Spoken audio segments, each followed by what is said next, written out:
they gonna allow you to fight and do whatever the you wanna do. You know what I'm saying? Yeah, they gonna sit there and gamble on you. They'll bid on you.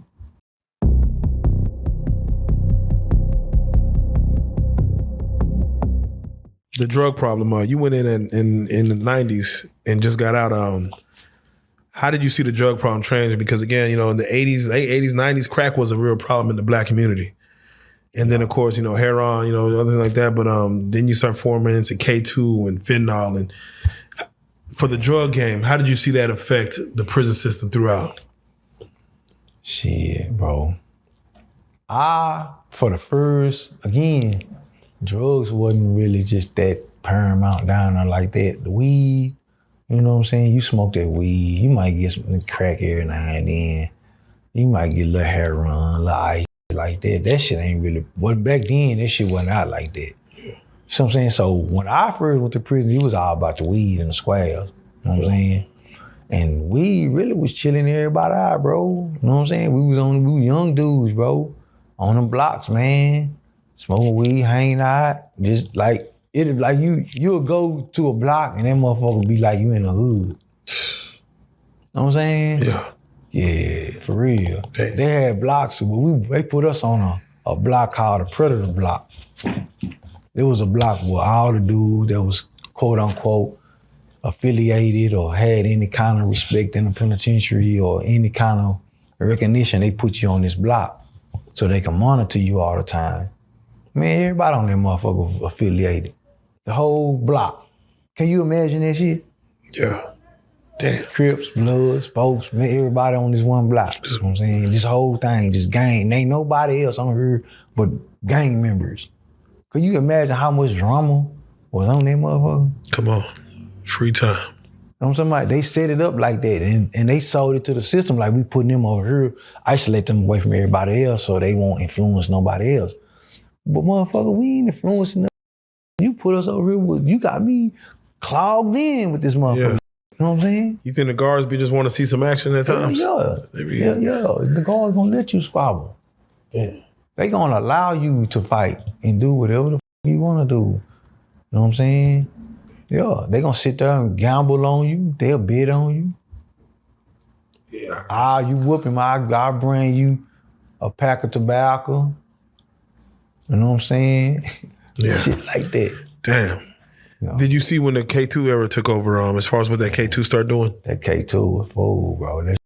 They say it's undetectable, so that's why people was on it so hard. But, So. you know, in anything in prison, they gonna figure out a way, bro. There's no way to stop that shit from coming in, period. You know what I'm saying? But that shit, that's so harmful, bro. Like, and I'm saying this as a dude that engaged, and I'm not no judge and no motherfucker doing drugs, so shit. I'm like, ain't nowhere in the world, bro. I ain't never fuck with this shit, bro. What's the worst you've seen someone on it? Like, what's the? I seen that shit take a whole bunch of niggas down.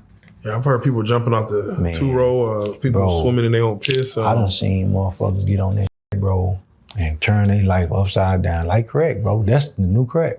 Yeah. That shit, how crack hit the world is how K2 hit the penitentiary. Like, that shit took over, man, to world. Yeah. The boys get on that shit and they say when they go, they smoke that shit and they go to another dimension. It's like they be, whatever they feel like they become. You be a fish. You be a lion. Whatever the you think you is, you gonna become that shit. You gonna act like that. Yeah. That's the people be flopping around like fish, bro. You be like, nah, your homeboy just hit that shit. You shouldn't have talked to him, looking at the TV. He don't smoke that shit. And you look down here on the ground, flopping like a fish. Like, and what the fuck wrong with this? Damn. That bitch ass nigga, get your ass over this shit, man. Now, I gotta ask, as you serve that much time, there's a lot of major world events that happened while your time in there. You're in there during September 11th. Mm-hmm. You're in there during Katrina. Mm-hmm. You're in there during COVID. All that shit. To be inside locked up with all these worldly events happening, but you're locked in this box, does it affect you? And which one affects you or the unit the most? I'ma say COVID, bro. COVID knocked the whole bunch of out the game. How did that look? Because I remember people were dying outside in the free world, but you didn't hear a lot about prison. But then you start hearing about people dying in prison. You goddamn lie. You goddamn lie. I was on the block. Speak up. Excuse me, respectfully. Speak up. Bro, I was on the block with, I'm gonna explain it to you so y'all can visualize this. You got rows, 1 row, 2 row, 3 row.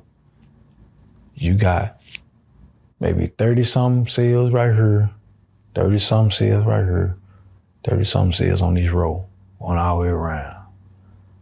So you may got 200 people on that bed.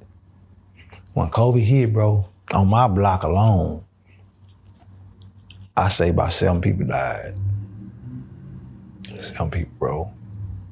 I'm talking about sickness. Look, I'm gonna show you what happened. It's real. Y'all out here, we can gist it up. Yeah. I'm gonna show you how I hit the unit. We went to Rick one day, and it was an African. He came, he was coughing.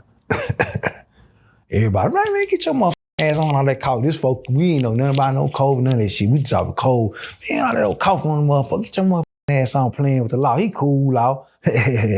So he patting people down. And I say, man, I'm looking at that. I'm looking at the game. I said, man, I'm finna watch. It was NBA Finals on. I want to go to Rick. I want to watch the game. I don't watch the game. I don't go. I sit and watch the game. Shit, them come back in from Rick. They rack us up. Next day, call Rick. Hey, man, did you go to Rick yesterday? Nah. You went to Rick? Yeah. Go over there. You went to Rick? Yeah, go over there. You went to Rick? Nah, I ain't go. Everybody went over there and went to Rick.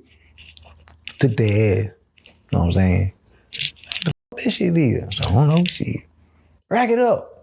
Rack it up. Like, rack it up. What's going on, man? Rack it up on your cell.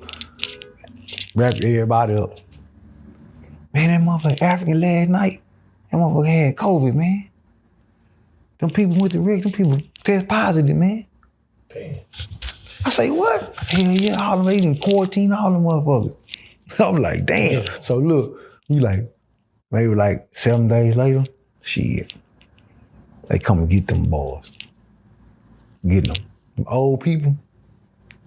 Damn, what Mr. So-and-so, man, they took him to the hospital. He ain't came back. Nah, they came and got his shit. What the f happened? He said he died. What? Just want to be seen playing dominoes out. Yeah, sitting right there. Yeah, he dead. He died last night. God damn, that shit was so.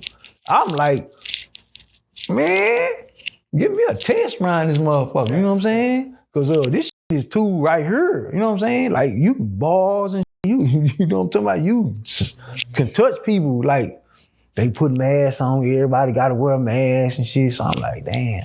Yeah, how did they start separating y'all in this whole 6 feet and separately and all that? 6 feet, your ass gonna get rolled up if you ain't 6 feet. They gonna write your ass up. How long that last? Like for years, the way it was. Like I heard, it was like for years. It was worse. Man, they had us strained up for years. Yeah. It was. We was in Texas. We were a little more lenient, but in the prisons, man, I can only imagine y'all. 6 feet, you can't stand, but then you got me in the cell with somebody. You know what I'm saying? This is what we like. Damn, bro, y'all that like y'all don't give a fuck. Y'all got us in the cell. You shipping people in and out. You get it. Look, this was the crazy part. Like me and you sellers, they ship your ass. I'm in this bitch by myself. They turn the motherfucking bunks down. Cause they ain't gonna put nobody at that bunk toe down. Yeah. Man, we turn that bunk up like a mug. Yeah, we know. You know what I'm saying? Cause they ain't gonna put nobody in there. So that's how you keep not having to sell it. You know what I'm saying? But they gonna put somebody in that mug with you, man.